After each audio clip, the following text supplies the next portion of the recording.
This next video is going to have to do with nailing framing members together.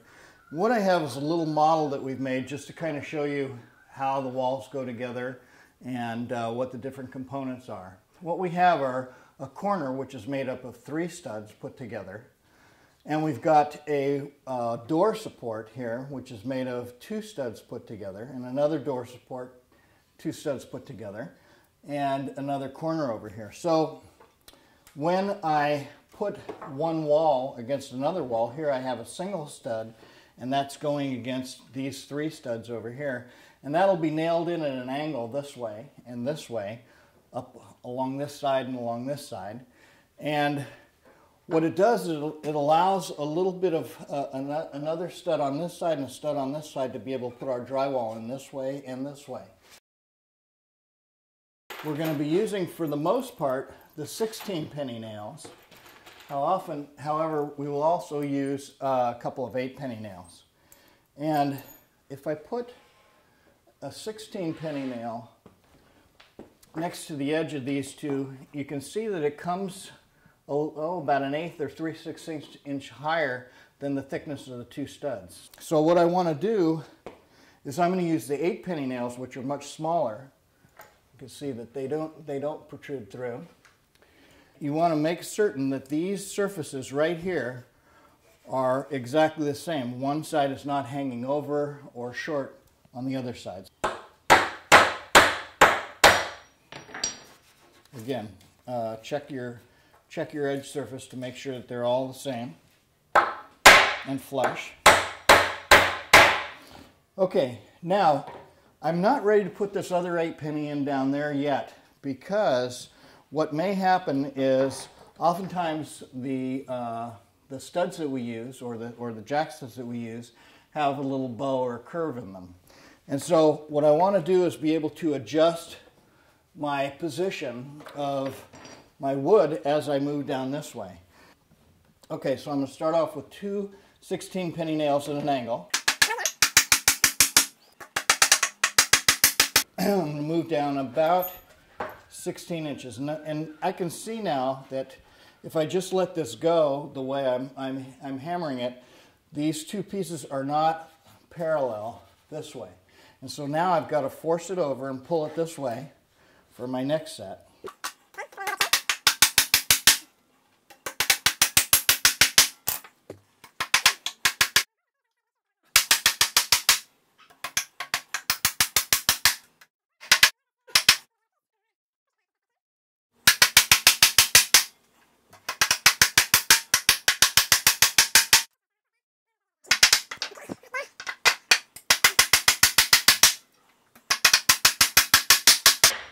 Okay,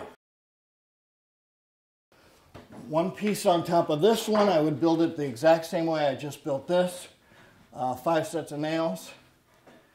Then I would flip this over once I had those nailed together, and I'd get my other piece and put that on, ensuring that my sides were all lined up and my bottom edge is all lined up, and that's my 3-piece corner. That's made this way. You put one piece here, I set another piece down just as a support, and then I will hammer this one on this way. I'm lining up this way and get a first nail started.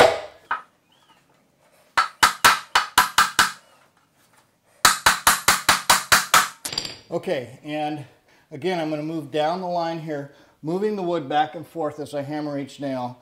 Again, probably 6 nails would be adequate, 6 or 7 nails. About this type of spacing is fine. Once that's in all the way down, let's assume I've put my nails in all the way.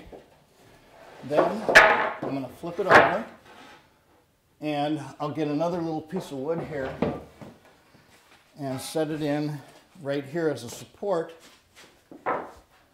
And then this piece will be hammered on the same way, starting down there.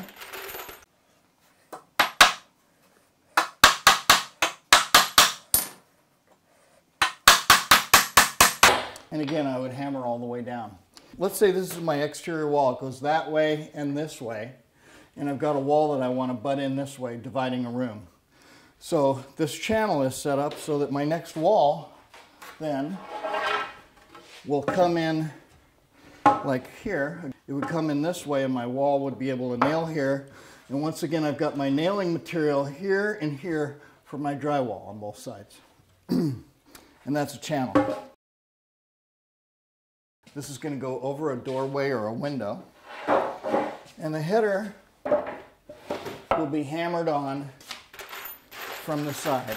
This header happens to be a 4x6 material. If it's a 4x6, it needs a total of 6 nails in each end. 3 here and 3 on the bottom. What I want to do here is I want to stagger my nail positions. So I'm going to get a total of 6 nails right in here. I want one here, I want one down here, and I want another one here. Then I'm going to do the same thing. I'll put one here, one there, and one here. And the reason I'm trying to make sure that these don't line up, these two are okay, these two are okay, but if I had this one up here as well, I'd be starting a split right there. And so to avoid a split, I'm staggering my nails up and down. And these nails can be put in at an angle, because basically what you want to do is try and get into the center of the meat of the piece of wood.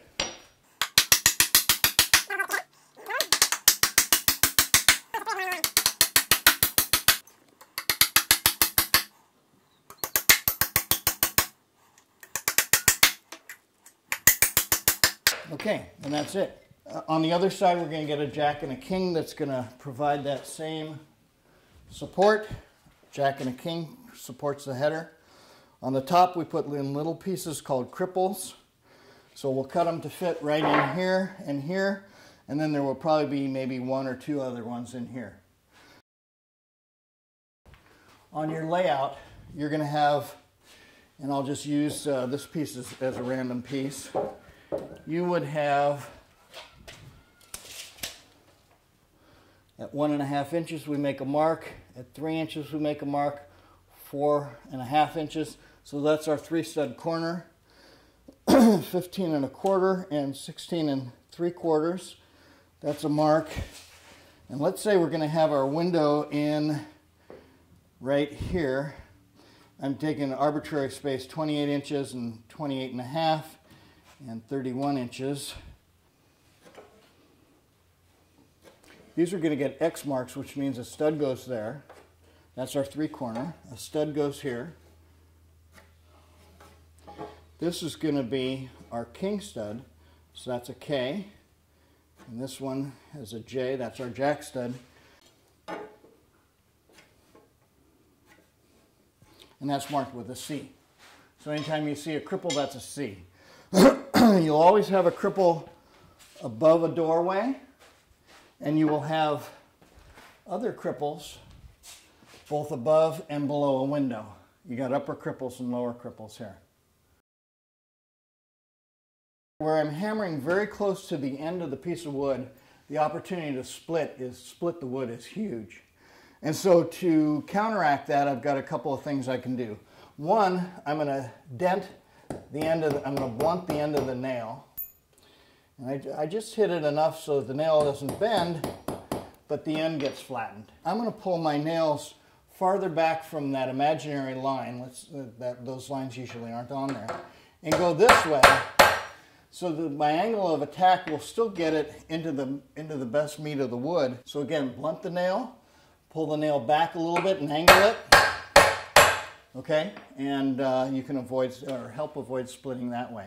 Assuming my top or bottom plate wants to line up this way, okay, on the 3-piece corner. So underneath here I've got a piece that looks like this, and a piece that looks like this, and a piece that looks like this. That's going to get a total of 6 nails, okay? Up here I have no problem. I can put my nail in this way. And here, no problem, I can put my nail in this way. And down here, I'm going to end up getting 4 nails across. One here, so I've got 2 nails into this 2x4 going this way. I need 2 here, and I need 2 here, okay? So again, I want to avoid that splitting potential. And so here, I'm going to put this one a little high at an angle, going down that way. This one I'll put down lower, This one I might put here at high at an angle again, and this one I'll put down lower. So I'm staying away from that line of all 6 of them being in the same grain line and potentially splitting the wood. That's pretty much it for framing and nailing, and you'll get plenty of practice in Cornerstone, and within 2 days worth of time we'll be nailing walls together and standing them up. Thank you for your attention.